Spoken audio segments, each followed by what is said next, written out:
Hello everyone, how are you doing? This is MD Tech here with another quick tutorial. In today's tutorial, I'm going to show you guys how to turn off or prevent the Facebook auto translation feature from translating into different languages on the Facebook mobile app on your iOS or Android device.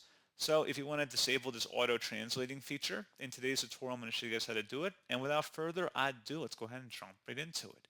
So all you have to do is open up the Facebook app and select the profile icon in the top right, and then select Settings and Privacy, and then select the Settings button. Go down underneath Preferences where it says Language and Region and select that.